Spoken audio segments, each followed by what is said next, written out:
اسود، دول عضوا صاحبي هو كمان يا عبقرينو وتحول لمصاص دماء زيهم. رايحين على فين؟ يلا يا شلبي هاتهم بسرعه وهات منهم بقيه الإخفاء. هنعمل ايه دلوقتي يا عبقرينو؟ هنهرب ازاي؟ خلاص يا ماكت يا اخوي، ما عدناش هنعرف نهرب. لو كلنا كده مصاصين الدماء دول هيحطونا وهنتحول زيهم، ولو جرينا كده الدكتور الشرير وشلبي هياخدوا مننا طاقية الإخفاء وينتقموا مننا. انا جات لي فكره يا عبقرينو، قول بسرعه يا ماكت يا اخويا قبل ما يهجموا علينا. انت بتعرف تعمل نفسك مصاص دماء يا عبقرينو؟ ايوه يا ماكت يا اخويا، بس لا هو ده وقته. ايوه يا عبقرينو ده وقته، ده اللي هينقذنا من الدكتور الشرير والانسان الآلي.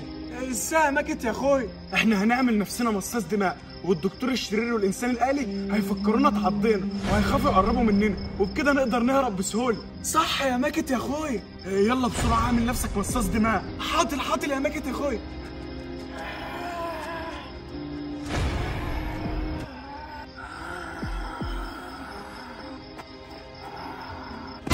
يا نهار اسود، ارجع بسرعه يا شلبي. لماذا يا دكتور شفيق؟ دول اتحولوا لمصاص دماء. أخلص عليهم يا دكتور شفيق. اوعى تعمل كده يا شلبي يا غبي، اوعى تعمل حاجه من غير ما اقول لك. دول اللي عارفين مكان طاقية الإخفاء، لو حصل لهم حاجه مش هعرف اوصل لها.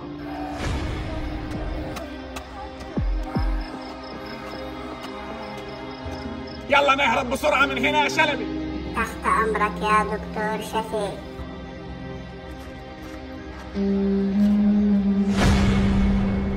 ايوه بقى يا عبقرينو نجحنا. دول صدقوا ان احنا مصاص دماء بجد وخافوا مننا وهربوا. بس لسه في مصيبه تانية دلوقتي يا عبقرينو. مصيبه ايه يا ماكت يا اخويا؟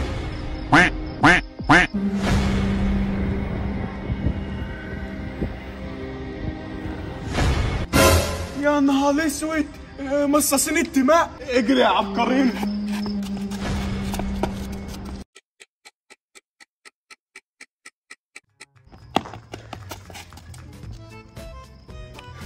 الحمد لله يا عبقرينو هربنا منهم. وهنعمل ايه دلوقتي يا ماكت يا اخويا؟ يلا بينا بس بسرعه يا عبقرينو نمشي من هنا قبل ما يطلعوا علينا تاني.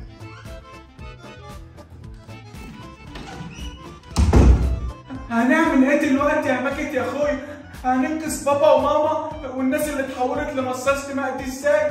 والدكتور السليل قال ان هو لقى العلاج اللي هينقذهم في البحر. هنعمل اللي كان لازم نعمله من زمان يا عبقرينو، احنا هندخل بيت دكتور شفيق ونسرق كتاب الاختراعات بتاعه اللي فيه الطريات اللي هيرجع مصاصين الدماء لطبيعتهم تاني، ونصنعه احنا وننقذ بابا وماما.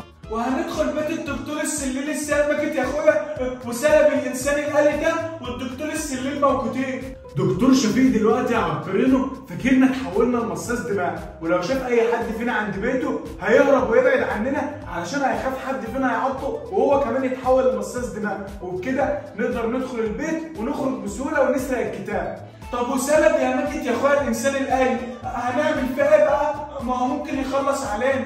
شلبي ما يقدرش يأذي اي حد فينا يا عبقرينو غير لما دكتور شفيق يقول له، ودكتور شفيق عمره ما هيقول له يأذي حد فينا لانه هو محتاج مننا طاقية الإخفاء. يعني انت الخطه بتاعتك دي هتنجح يا ماكت يا اخويا؟ ولا هما هيقفزونا وياخدوا مننا طاقية الإخفاء ويخلصوا علينا؟ لا ثق فيا يا عبقرينو هتنجح ان شاء الله، بس انت اسمع كلامي في كل كلمه اقولها لك. حاضر يا ماكت يا اخويا حاضر، بس هقول للناس بس تشترك في القناه.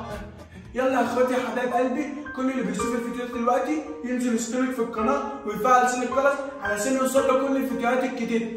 ونعمل لايك للفيديو ده نوصله لحد 100,000 لايك عشان انزل لكم الجزء اللي بعد كده. وما تنسوش تقولوا لي في الكومنتات عاوزين الفيديو الجاي الموميا الملعونه ولا مصباح علاء الدين. يلا مستنيين ايه؟ انزلوا اشتركوا في القناه وفعلوا زر الجرس واعملوا لايك للفيديو.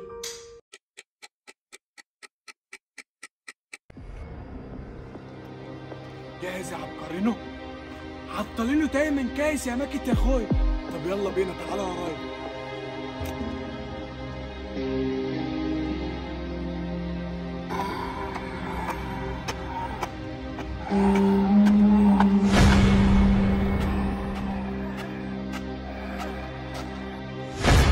يا نهار اسود، مصاصين الدماء هجموا علينا يا دكتور شفيق، يا دكتور شفيق.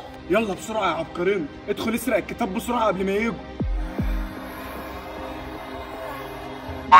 انت بتعمل ايه يا عبقرينو الكلب؟ الله يخرب بيتك، انت عامل مصاص دماء ليه؟ مفيش حد هنا غيري. يلا بسرعه ادخل اسرق الكتاب. حاضر يا ماجد يا اخويا حاضر. يا دكتور شفيق الحق، يا دكتور شفيق، يا دكتور شفيق. ايه يا شلبي؟ في ايه؟ عامل قلق ليه؟ مصاصين الدماء هجموا علينا يا دكتور شفيق. ايه؟ انت بتقول ايه يا شلبي؟ مين دول؟ الواد واخوه اللي معاهم طاقية الإخفاء يا دكتور شفيق. اعمل ايه دلوقتي؟ لو ما كنتش رميت العلاج اللي بيعالج مصاصين الدماء دول كان زماني عالجتهم وخدت منهم طاقية الإخفاء وخلصت عليهم. ما انت ما كنتش تعرف يا دكتور شفيق ان هم هيتعضوا ويتحولوا لمصاص دماء. ها يا عبقرينو عملت ايه؟ الكتاب اهو يا ماجد يا اخويا، انا جبت الكتاب. قشطه يلا بينا بسرعه. استنى بس والنبي يا ماجد يا اخويا، في حاجه نفسي اعملها قبل ما نمشي. هو ده وقته يا عبقرينو؟ هتعمل ايه؟ هتشوف بنفسك دلوقتي يا ماجد يا اخويا.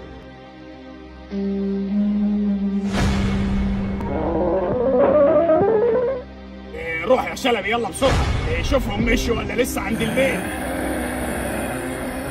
ايه ده يا شلبي؟ انت سامع اللي انا سامعه؟ ايه الصوت ده؟ ده الواد اللي معاه طاقية الإخفاء يا دكتور شفيق، واقف وراك ولابسها.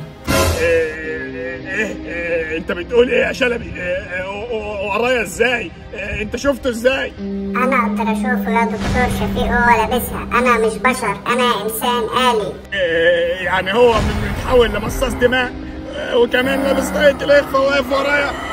الحقوني. استناني يا دكتور شفيق.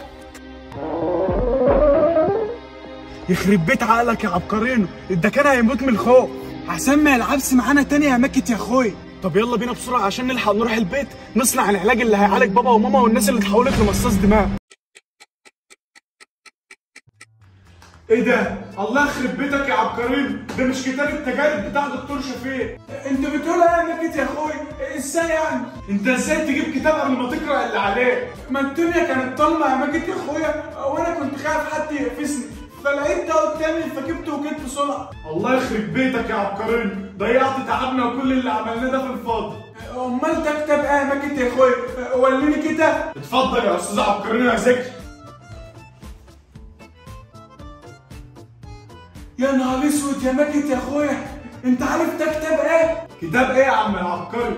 ده الكتاب اللي في التجربه اللي اخترع بيها دكتور شفيق شلبي الانسان الآلي. شلبي الانسان الآلي؟ كافة دماغك اللي كافة دماغي يا ماكت يا اخويا. هو ايه ده يا عبقري؟ اوعى هتقول لي انك عاوز تستخدم الطريقه بتاعت دكتور شفيق وتخترع انسان آلي. بالظبط كده يا ماكت يا اخويا، وزي ما دكتور شفيق السليه اخترع انسان آلي علشان يحاربنا بيه وياخد طاقية الإخفاء، احنا كمان هنخترع انسان آلي علشان نحاربه بيه ونحافظ على طاقية الإخفاء. وده هنخترعه ازاي ده بقى يا عبقرينو؟ ما تقلقش يا ماكت يا اخويا، تسيبها على العبقرينو، انت بس كل اللي عليك تجهز لي الحاجات اللي مكتوبه هنا وانا اللي هخترع الانسان الآلي.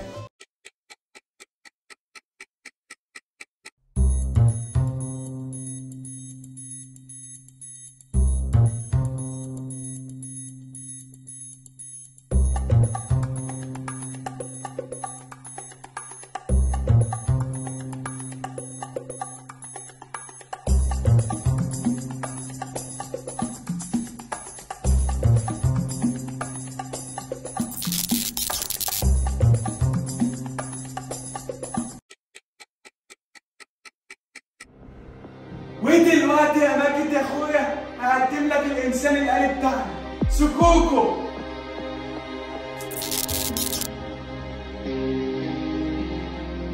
شكوكو تحت امر عبقرينو ماجد.